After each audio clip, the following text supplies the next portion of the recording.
Salutations distinguées, chers amis de Kinshasa et de partout ailleurs. Nakuta na bino lelo pona osola likambo etali bongo constipation. Constipation lelo ekomi langage ya mutu nyonso. Bato bazali ko traverser ba moment difficile na difficulté ya kosala sel. Ezali trouble digestif moko oyo ekoti na kati ya langage ya bato mususu. Nazali na famille moko, je parlais avec maman qui me dit que pour nous, mon papa ça la sel et la fête. Parce que c'est vraiment un problème. Donc, à Corolia, pendant 3-4 jours, à quoi arriver na la sel.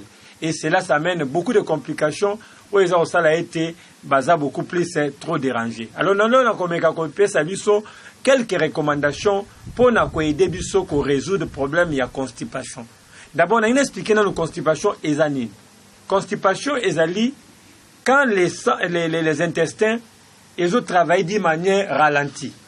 Parce que pour nous comprendre le tableau au malam faut que quand nous mangeons, les aliments passent par l'estomac qui fait son travail yakobongisa yango et puis à quitter si on a niveau de l'intestin, place organisme à récupérer les nutriments nécessaires aux en besoin et puis à orienter vers les gros intestins où ils ont bongo sel déjà libéré na ba substance nécessaire au corps alinga kozwa et tant que le nouveau colon au denga mutupa monene c'est à ce niveau là que ils ont kende pona okoma matière fécale.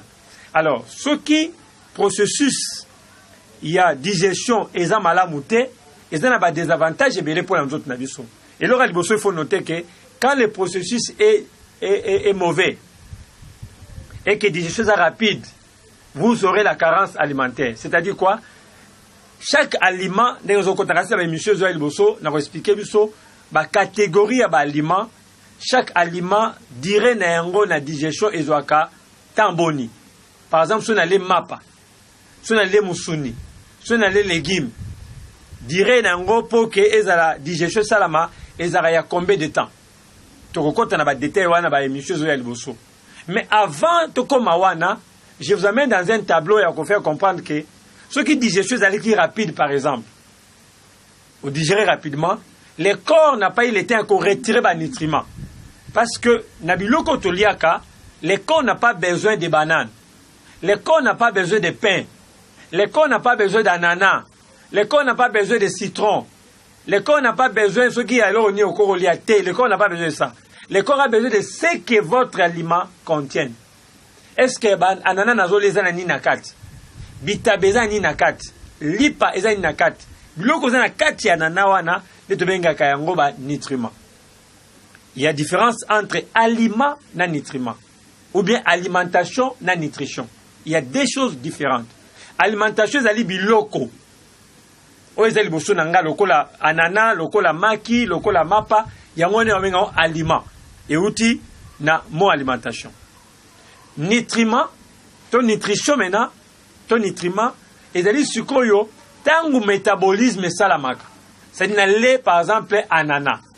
Ananas est continent nzoto, tant comme nzoto, nzoto a récupéré vitamine C, nzoto a récupéré broméline, a récupéré fer, a récupéré potassium, a récupéré bloko zanakata ananas wana, ndeba nutriment yangwana.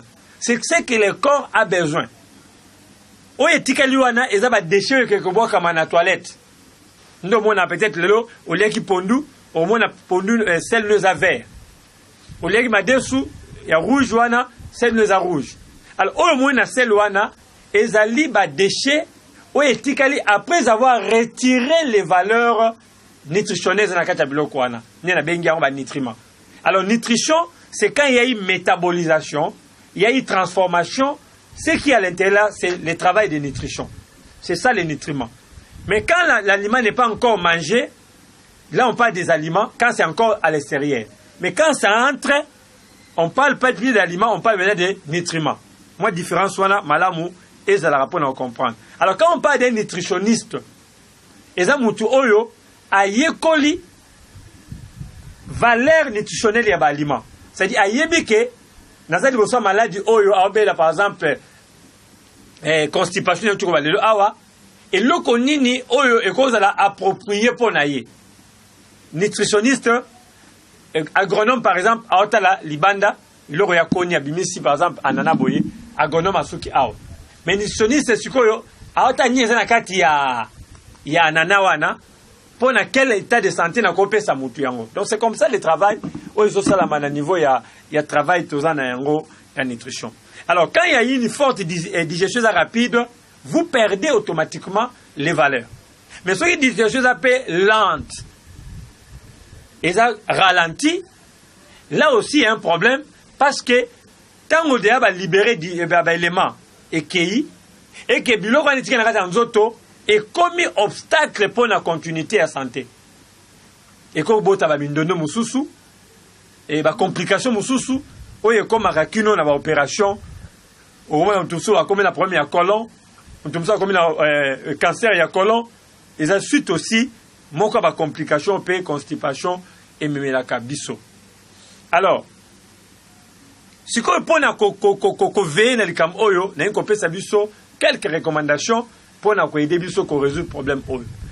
Augmenter consommation ya fibre pour na ko éviter constipation. C'est un élément important parce que le régime est haute en fibres alimentaires et ça va effet moko essentiel pour na ko favoriser digestion ya ba aliment na biso pe activité ya ba intestin. Donc il faut consommation ya ba aliment riche en fibres. Entre autre chose, ba nitrimé za ko aider biso pour na ko éviter complication na niveau ya ba intestin na biso. Alors, tout ça na ba conséquences. Avant d'entrer sur quelques éléments, il y a nini constipation de melabiso. Tout ça to benga ba syndrome de intestin irritable. To benga ka hémorroïde. To benga ka ba ulcère. Et ça dit qu'on fait partie il y a ba conséquences tout de suite il y a ba affection digestive oyo comme la rabiso tango to dali ko ba ko gérer alimentation na bisoté. Na ko kota na ba détail la malade mo la moko c'est quoi l'hémorroïde, c'est quoi boy na boy. Un peu plus loin parce que tant ils a réparti et a mouké. Mais on me dit en général et ben que la constipation peut vous amener des complications que vous n'avez jamais pensé dans votre vie. Alors, ba limosa riche na fibre, tu as par exemple na céréales complètes. Na céréales complètes tout le monde a bon ba potopoto, o to benga avoine. Potopoto ya masango, potopoto ya soya. Et c'est-à-dire qu'on constitue une partie il y a des aliments riches na otobenga kabongo fibres. Tu as des graines lokola sésame otobenga wangila. Tu as otobenga ka petit pois madeso mike, to madeso minene, ils sont peu riches en vitamines. Tu as des légumes verts, ils sont riches en vitamines. Tu as ndaki ça bitekuteku, épinards matembele, ils sont peu riches en fibres et qu'on appelle utile pour la biso par rapport à la santé de la biso. Tu as des légumes lokola bangaingai, ils sont peu importants. Alors tout ça na ba agrim, na fa ba agrim, tu as na citron, pamplemousse, mandarine, orange, ils ont constitué famille ba agrim. Ils sont peu riches na ba fibres. Ananas, ils sont riches en fibres. Pastèque, ils sont riches en fibres. Tu as des pommes, ils ont pommes vertes, ou des pommes de terre, ils sont riches en fibres. Tu as des poires, ils sont riches en fibres. Et ensemble, les légumineuses, soya, madesu, ils sont riches en fibres. Alors, il faut qu'on ait un gros moimi. Limiter la consommation de graisse. L'aliment est riche en matière grasse et ne provoquera pas seulement un problème de fonctionnement métabolique, mais aussi il y a digestion. Dans le travail, il y a métabolisation. Et le problème est quand on a des aliments riches en graisse. Et puis aussi, et créer un peu de problème de digestion. Donc il faut limiter la consommation de l'aliment graisse. Charcuterie, viande rouge en excès, ça peut vous compliquer et ça peut vous déranger. Et quelqu'un qui mange trop de viande rouge, oui, bien, ça a difficulté au la sel. Ça a difficulté au sel parce que il y a trop de graisse où ils allaient compliquer le fonctionnement métabolique et digestif. Alors, il y a un faut ça parce que quand il y a trop de graisse, il y a des décomposition difficile peut augmenter la probabilité de souffrir de constipation dans l'intestin. La viande rouge, charcuterie, frites, aliments frites, huile végétale, y a palme, il y a soja, les sauces, il y a sauce, pizza, hamburger, bleu soana, ils allaient vraiment déconseiller, il y a maca annexé. Troisième élément, ils allaient manger des viandes maigres pour éviter la constipation. Par les viandes maigres, nous avons un bongo, balima oyeko sungabiso, pour na coller le cola poitrine à poulet, le cola ngulu, le cola dindon. Ils allaient viande, ils allaient principalement la source à protéines, il y a haute qualité, ils allaient kosungabiso pour créer un peu moins facilité, il y a digestion nakat nanzot nabiso. Quatrième élément, respecter l'horreur des repas. C'est un autre élément important, ce qu'on doit corriger pour la constipation. Parce que qu'on répétait horaire, et qu'on respectait horaire élément, ils allaient moko ba élément ko sungayo. Éviter qu'on varie les lots 9h, lobby 14h, lobby 18h, lobby 7h, lobby 22h, qu'on y a bon, ils allaient pas si pour le wanine. Bien qu'il cause à la inoffensive, qu'on y a de temps en temps, dans la air sous mais là préférable qu'on a la air fixe pour la petit déjeuner, repas noir midi, paye ya pourquoi. Buvez beaucoup d'eau, ils allaient m'occuper à l'aliment au koko sungayo, boire de l'eau chaque jour, ils allaient m'occuper à l'habitude de coco, c'est très important pour nous prévenir constipation, paye digestion, ils allaient lourde. Alors, liquide vital associé à la consommation de la fibre et qu'on permet de créer celle molle, peu volumineuse, pour cause à la facilité, pour la bongo, na passage na niveau ya la colonne. Tout ça, dans le sixième élément, qu'on effectue des exercices régulièrement. Qu'on s'en des exercices physiques, ils ont un élément important, et qu'on aider pour que tout ça a beaucoup plus de santé et bien. Alors, moi, exercices physiques, pratique régulière, exercices physiques, ils aident pour favoriser le système digestif de biso et puis et qu'on réduit l'épisode de la constipation et qu'on comme la biso de temps en temps na bon na biso et tout ça aussi na problème de consommation ya probiotiques. Probiotiques ils allaient aliments contenant la culture vivante ou ils allaient bongo cause à l'assimiler dans l'intestin na biso ils allaient pour réguler flore bactérienne na biso pour la flore intestinale.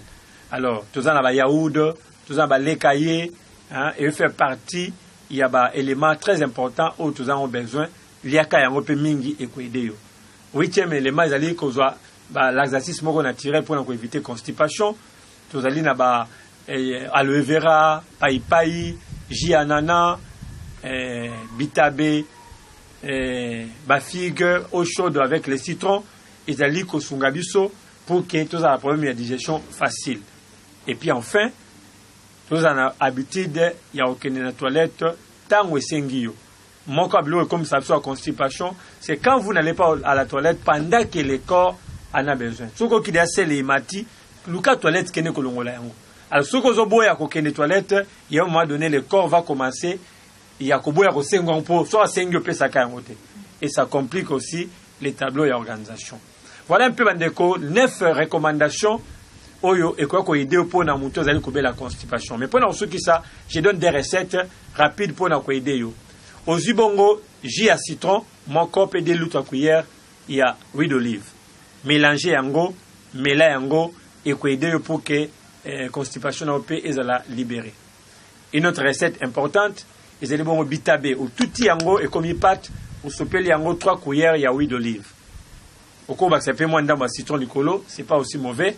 Au lait yango et qu'on a bien. Alors ceux qui au lait lokoana, ça yango de préférence les matins pour que permettre yo au sa sel na yo tant aux qui ne compte la toilette pour la libre. Ko sala yango na 4 journée te so en toilette permettre parce que eko ko évacuer eko senga yo besoin et ko za condition à ko yoate et ko vous en appelez malamte. Voilà un peu bandeko au ezali mais je crois que prochainement on reviendra encore à force de détail pour d'autres orientations. Mais retenez une chose que la constipation peut être soignée si seulement vous suivez ces réellement conseils de notre professeur Awa et que vous avez malamu nabi tant vous avez la toilette kende rapidement la toilette nayo c'est là bas laxatif naturel et bloc on a tout autant Awa et surtout nabi c'est là bas probiotique vous allez bas yaou bas les cahiers effectuer l'exercice physique est important mais la mingi est important respecter horaire et repas nayo est important consommer mingi bas viande maigre et c'est important, éviter trop de graisse, et c'est important, tout limiter en gros, simplement peut augmenter la consommation de la fibre, et c'est un élément, oyo, c'est les 9 conseils dans la oyo, au lobby libella, to kabouani na constipation. C'était Dr Désiré Bombile, qui vous a tenu compagnie. Je crois que le numéro est très bénéfique pour Nabino. On se retrouve avec un nouveau numéro. Mais ceux qui déjà ont moniqué, malade n'a eu essayé Kolipé ou Meli, n'hésitez pas à nous contacter. 4e rue numéro 14, Kimbor Mariano. Pour nos voisins à Katia, tout ya Wenze à Mariano et à Kinshasa. Sur un poto, benga numéro 089 80 32 458, 89 80 32 458, ou bien 81 45 74 935. Alors à ce moment-là, tu vas aider yo. Ce comme meki on appelle ça mon simbité, mon abisso, peut-être comme le niveau de Senga, une autre dimension, n'a quoi intervenir pour nous aider. C'est les qui na régie, pe na caméra, et on se retrouve prochainement pour un nouveau numéro. Au revoir.